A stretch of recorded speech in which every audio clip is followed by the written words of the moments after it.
కొనసాగుతున్నాయి. బీఆర్ఎస్ నేత మాణిక్ యాదవ్ ఫామ్ హౌస్ను హైడ్రా అధికారులు కూల్చివేశారు. ఇక అధికారులు పోలీసులను మాణిక్ యాదవ్ కుటుంబ సభ్యులు అడ్డుకున్నారు. ఇరువురి మధ్య వాగ్వాదం చోటు చేసుకుంది. దీంతో అక్కడ ఉద్రిక్త వాతావరణం కనిపించింది.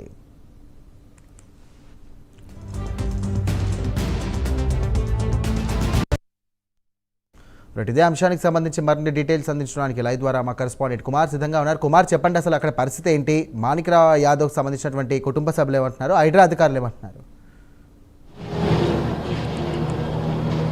Thank you Sairam. అయితే ఈరోజు ఉదయం నుంచి కూడా హైడ్రా భారీ ఆపరేషన్ చేపట్టింది. ఈరోజు ఉదయం 6 గంటలకు అమీన్పూర్ ప్రాంతంలోని ఐలాపురం దగ్గర ఏదైతే కూల్చివేతలు అయితే ప్రారంభించింది. అయితే ముఖ్యంగా 3 చోట్ల ఈరోజు ఉదయం నుంచి కూడా కూల్చివేతలు అయితే ప్రారంభమైనాయి.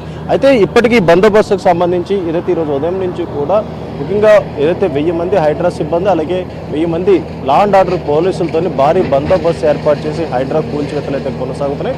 ముఖ్యంగా ఏదైతే క్రిస్టా డెవలపర్కి సంబంధించి అంటే 6 అంతస్తుల భవనాన్ని ప్రస్తుతం నేలమట్టం చేస్తున్నారు. ప్రస్తుతం మనం విజువల్స్లో చూడొచ్చు. బాహుబలి క్రేన్తోని ఏదైతే 6 అంతస్తుల భవనాన్ని ప్రస్తుతం నేలమట్టం చేసే పనులు అయితే హైడ్రా అధికారులు అయితే ఉన్నారు.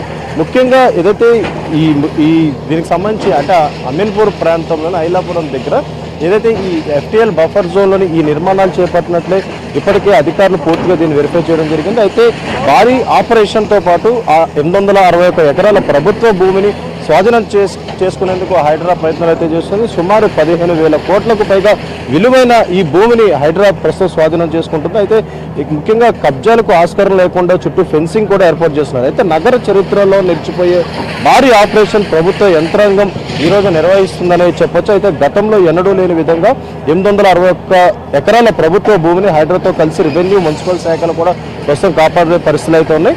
అయితే ఈ భూమి విలువ మార్కెట్లోని సుమారు 15,000 కోట్ల రూపాయలు ఉంటుందని అంచనా అయితే వేస్తున్నారు. భారీ పోలీసుల బందోబస్తు మధ్య హైడ్రా, రెవెన్యూ, మున్సిపల్ శాఖలతో పాటు ఇతర విభాగాలు ఈ ఆపరేషన్ అయితే నిర్వహిస్తున్నాయి. ఇప్పటికే ఇల్లు కట్టుకొని ఉన్న వారిని మినహాయించి మిగిలి ఉన్న ప్రభుత్వ భూమిని హైడ్రా అయితే తీసుకుంటుంది. ఇల్లు కట్టుకున్న పేదలు, సామాన్యులు ఆందోళన చెందాల్సిన పని లేదని ఎప్పటికప్పుడు ఏదైతే ఇక్కడ హైడ్రా అధికారులు మైక్లో అనౌన్స్ చేస్తూనే ఉన్నారో అయితే యథాతథగా స్థితిని కొనసాగించేలాగా కోర్టు ఉత్తర్వులు ఏమాత్రం లెక్క చేయకుండా ఇక్కడ ప్లాట్లు అమ్మేస్తున్న వారికి ప్రభుత్వం యంత్రాంగంతో కలిసి హైడ్రా ఈరోజు చెక్ పెట్టిందని చెప్పొచ్చు. అయితే ముఖ్యంగా చూడాలంటే ఇక్కడ ఏదైతే భారీ పోలీస్ బందోబస్తు మధ్య 861 ఎకరాల ఫెన్సింగ్ వేయడానికి కూడా హైడ్రా ప్రయత్నిస్తుంది. రెవెన్యూ, మున్సిపల్ అధికారుల సమక్షంలో ప్రస్తుతం ఏదైతే ఈ కూల్చివేతలు కొనసాగుతున్నా ఐలాపురంలోని భూముల విషయంలో యథాతథ స్థితిని కొనసాగించాలని 2013లో హైకోర్టు ఇచ్చిన తీర్పును అనుగుణంగా ఈ ఆపరేషన్ నిర్వహిస్తున్నారు. అయితే హైకోర్టు ఉత్తర్వులు పట్టించుకోకుండా 2.20 ఎకరాల్లోని ముఖ్యం సోదరుడు ఎంఏ అజీం నిర్మించిన ఈ 6 అంతస్తుల భవనాన్ని మొత్తం 3 టవర్లుగా అయితే తొలగిస్తున్నారు. అయితే ఆ స్విమ్మింగ్ పూల్తో సహా విలాసవంతంగా ఈ ఇంటిని అయితే నిర్మించారు. ఇంటి చుట్టూ 40 ఎకరాల మేర గడిలు పెట్టి నిర్మించుకున్నారు. అయితే ఫామ్ హౌస్ను అలాగే గుర్రాల కోసం నిర్మించిన శాలను కూడా పూర్తిగా తొలగించారు. అయితే కోర్టు తీర్పులు పెండింగ్ ఉండగా ఆ భూమితో ఎలాంటి సంబంధం లేని ముఖ్యంతో పాటు అతని అనుచరులు ఇష్టానుసారంగా ఈ అమ్మకాలు చేస్తుండడంతో కూడా ప్రభుత్వం ఇది సీరియస్గా తీసుకుంది. ప్రజాప్రతినిధులతో కలిసి వాళ్ళు సత్సంబాలు కొనసాగిస్తూ 100 కోట్ల రూపాయలు అంటే వీళ్ళు దోచుకున్నట్లయితే తెలుసు. మొత్తం 1263 ఎకరాల ప్రభుత్వ భూమి ఉండగా ఇప్పటికే కొన్ని ఇళ్లు నిర్మాణం జరిగింది. అయితే పేదలు కట్టుకున్న ఇళ్లు మినహాయించి ఖాళీగా ఉన్న 860 ఎకరాల ప్రభుత్వ భూమిని అయితే ప్రస్తుతం తీసుకున్నది. అయితే ఈ భూమికి సంబంధించి పూర్తిగా వెరిఫై చేసిన తర్వాత ఇప్పుడు ఇది జరుగుతుంది. అయితే సంగారెడ్డి జిల్లా అమీన్పూర్ మండలంలో ఐలాపురంలోని 1 నుంచి 220 సర్వే నెంబర్ల వరకు కూడా 1263 ఎకరాల ప్రభుత్వ భూమి అవుతుంది. అయితే నిజాం పాలకులకు చెందినది ఈ రికార్డులో అవుతుంది. ముఖ్యంగా విలీన ప్రక్రియ ప్రకారం ప్రభుత్వ భూమిగా అయితే రికార్డులోకి ఎక్కింది. అయితే 2003లో హైకోర్టు డివిజన్ బెంచ్ సంబంధించి ఇచ్చిన ఆదేశాల ప్రకారం అప్పటి జాయింట్ కలెక్టర్ 1263 ఎకరాల ప్రభుత్వ భూమిని ప్రకటించారు. 1980 దశకంలో అక్కడ 2 లేఅవుట్లు వచ్చాయి. అయితే 495 ఎకరాలతో రాజగోపాల్ నగర్ కాలనీ అలాగే 130 ఎకరాలతోని విద్యుత్ ఎంప్లాయీస్ కోఆపరేటింగ్ సొసైటీ అవుట్లు అయితే రావడం జరిగింది. అయితే 1263 ఎకరాల భూమిలోని 475 ఎకరాల తమదంటూ ఓ కుటుంబం పట్టాలు చూపిస్తూ వస్తుంది. అయితే వీరంతా కోర్టును ఆశ్రయించి తుది తీర్పు కోసం ఎదురు చూస్తున్నారు. అయితే నిజాం పాలకాల దగ్గర దివాన్గా ఉన్న ఒక వ్యక్తి దగ్గర ముఖ్యం తండ్రి పనిచేసేవాడని ఆయనతో కుదుర్చుకున్న ఒప్పందం మేరకు 19 ఎకరాల భూమి ముఖ్యం తండ్రికి సమకూర్చినట్లు కూడా ఇక్కడ స్థానికులు అయితే చెప్తున్నారు. వాస్తవానికి ఇదంతా ప్రభుత్వ భూమి అయినప్పటికీ ముఖ్యం తండ్రికి చెందిన 19 ఎకరాల భూమిలో కూడా లేఅవుట్లు వేసి అమ్మేసినట్లు చెప్తున్నారు. అయితే ఇప్పుడు ఆ 19 ఎకరాలతో పాటు మరొక 21 ఎకరాల మేర కబ్జా చేసి ఫామ్ హౌస్ నిర్మించినట్టు కూడా అక్కడ లేఅవుట్లు అలాగే అక్కడ ఉన్న యజమానులు అయితే ఆరోపిస్తున్నారు. అయితే 1998లో ఈ భూమిపై హైకోర్టు స్టే విధించింది. అయితే 2013లో మళ్ళీ హైకోర్టు స్టే విధించింది. అయితే 1998లోని స్టే ఆర్డర్ను పట్టించుకోకుండా తప్పుడు పత్రాలతోని 2006లో గెస్ట్ హౌస్ని ముఖ్యమైతే నిర్మించాడు. 2013 స్టే ఆర్డర్ను కూడా లెక్క చేయకుండా భూములు కూడా ఇప్పటికీ అమ్మేశాడు. అయితే 2013లోనే హైకోర్టు ఇచ్చిన ఆదేశాల ప్రకారం సంబంధిత భూములపై యాజమాన్యం కలిగిన ఏదైతే దానికి కలిగిన లేదా అక్రమంలో ఉన్న ఎవరైనా ఆ భూముల్ని స్వరూపాన్ని మార్చకూడదు, అలాగే ధ్వంసం చేయకూడదంటూ కూడా స్పష్టంగా ఉంది.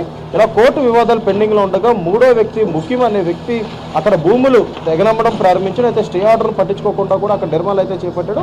40 ఎకరాల విస్తీర్ణంలో ముఖ్యం ఫామ్ హౌస్ నిర్మించారు. అందులో ఈత కొలను నిర్మించుకొని విలాసవంతమైన జీవితాన్ని అయితే గడుపుతున్నారు. అయితే ప్రస్తుతం ఏదైతే ఇక్కడ హైకోర్టు పెండింగ్లో ఉండి తుది విచారణ కూడా ఇవి అయితే రానున్నాయి. అయితే ఈ నేపథ్యంలోనే అక్కడ భూమిని ఏదైతే కాపాడాలని అమీన్పూర్ తహసీల్దార్ హైడ్రా కమిషనర్కు నివేదిక అయితే ఇవ్వడం జరిగింది. అయితే ఆ నివేదిక ప్రకారం ప్రస్తుతం ఏదైతే హైడ్రా అధికారులు కూడా ఇక్కడ గ్రౌండ్ స్థాయిలో పూర్తిగా విచారించారు. అయితే వీటన్నిటిని కూడా కబ్జా చేసి ప్రభుత్వ భూమిని మొత్తం కూడా ఆక్రమించినట్టు హైడ్రా అధికారులు అయితే గుర్తించారు. అయితే ఈ రోజు ఉదయమే 6 గంటలకు ఈ భారీ ఆపరేషన్ ప్రారంభించారు. అయితే 3 చోట్ల అమీన్పూర్, మైలాపురంలోని 3 చోట్ల ఈ ఇప్పుడు స్టార్ట్ చేశారు. బీఆర్ఎస్ నేతకు సంబంధించినటువంటి మాణిక్ యాదవ్ కుటుంబ సభ్యులు వాగ్వాదం చేస్తున్నారు. ఓకే, మరి అక్కడ నివసిస్తున్నటువంటి బాధితుల పరిస్థితి ఏంటి? హైడ్రా అధికారులు వారికి ఎట్లాంటి భరోసా కల్పించారు? అధికారులు ఏమంటున్నారు? వాళ్ళ పరిస్థితి ఏంటి ఇప్పుడు? అయితే సాయిరాం, ముఖ్యంగా ఈ బిల్డింగ్లోని సుమారు 45 ఫ్లాట్ల వరకు ఉన్నాయి. అయితే ఇందుట్లో ఎవరూ కూడా సొంత ఫ్లాట్లు కొనుగోలు చేయలేదు, అందరూ కూడా అద్దుకుంటున్న పరిస్థితి అయితే ఉంది. అయితే ముఖ్యంగా ఇటు హైడ్రా అధికారులు ముందుగానే ఈ బిల్డింగ్ సంబంధించిన యజమానులకి ముందుగానే సమాచారం అయితే ఇచ్చారు. ముఖ్యంగా ప్రభుత్వ భూమిని కబ్జా చేసి ఇది నిర్మించారు, ఖచ్చితంగా దీన్ని నేలమట్టం చేస్తామంటూ కూడా హైడ్రా అధికారులు గతంలోనే ఇటు యజమానులకు అయితే చెప్పడం జరిగింది. అయితే యజమానులు కూడా ఇటు ఏదైతే ఇక్కడ ఈ బిల్డింగ్ నేలమట్టం చేయకుండా ఉండేందుకు వారం రోజుల క్రితం కొంతమంది వ్యక్తులను తీసుకొచ్చి ఇదే బిల్డింగ్ లో అద్దుకుంటున్నట్లు కూడా ప్రతి ఫ్లాట్ లో కూడా వాళ్ళైతే పెట్టడం జరిగింది. అయితే ఈ రోజు ఉదయం ఈ ఆపరేషన్ ప్రారంభించిన తర్వాత ఇందులో అద్దుకున్న వారికి ముందుగానే ఏదైతే హైడ్రా అధికారులు 6 గంటలకు డోర్లు అన్ని కొట్టి కూడా వాళ్ళు సమాచారం ఇవ్వడం జరిగింది. ఈ బిల్డింగ్ మొత్తం నేలమట్టం చేస్తున్నాం, ఖచ్చితంగా ఇవి మీరు ఖాళీ చేయాల్సి వస్తుందా చేయాలంటూ కూడా హైడ్రా అధికారులు చెప్పారు. అయితే ఆ తర్వాత ఏదైతే వాళ్ళు ఖాళీ చేయకుండా ఇక్కడ బలవంతంగా ఉండే ప్రయత్నాలు అయితే చేశారు. అయితే అప్పటికే హైడ్రా అధికారులు ఏదైతే బిల్డింగ్ ప్రహరీ గోడలు నేలబెట్టడం చేయడంతో కూడా వెంటనే వాళ్ళందరూ కూడా కదిలేరు. అయితే ఇటు హైడ్రా అధికారులు ఇక్కడ కొన్ని క్రేన్లు ఏర్పాటు చేసి ఇంట్లో ఉన్న సామాగ్రి మొత్తం కూడా క్రేన్ ద్వారా మొత్తం అన్ని కూడా కిందకి దింపారు. అయితే ఆ తర్వాత సుమారు 3 గంటల పాటు వాళ్ళకి మరొక సమయం అయితే ఇచ్చారు. ఇంట్లో సామాన్లన్నీ తీసి ఇక్కడ ఖాళీ చేయాలంటూ కూడా ఇటు హైడ్రా అధికారులు 3 గంటల పాటు వాళ్ళకైతే సమయం అయితే ఇవ్వడం జరిగింది. అయితే మరి కొద్దిసేపటి క్రితం, అంటే కేవలం ఒక 15 నిమిషాల క్రితం ఏదైతే ఈ హైడ్రా ఆపరేషన్ మరొకసారి ప్రారంభమైంది. అయితే ప్రస్తుతం ఇక్కడ బిల్డింగ్, అంటే ఈ 6 అంతస్తుల బిల్డింగ్ మొత్తం కూడా నేలమట్టం చేస్తున్నారు. అయితే ఎక్కడ ఎలాంటి అవాంఛనీయ సంఘటనలు జరగకుండా ఇటు డిఆర్ఎస్ సిబ్బంది, అలాగే పోలీస్ శాఖ వారు, అలాగే రెవెన్యూ డిపార్ట్మెంట్, హైడ్రా అధికారులు అందరూ కూడా ఇక్కడ ప్రతిష్ట బందోబస్తు ఏర్పాటు చేసి ప్రస్తుతం వీటన్నిటిని కూడా నేలమట్టం చేసే ప్రయత్నాలు అయితే చేస్తున్నారు. Sairam. Right, thank you Kumar.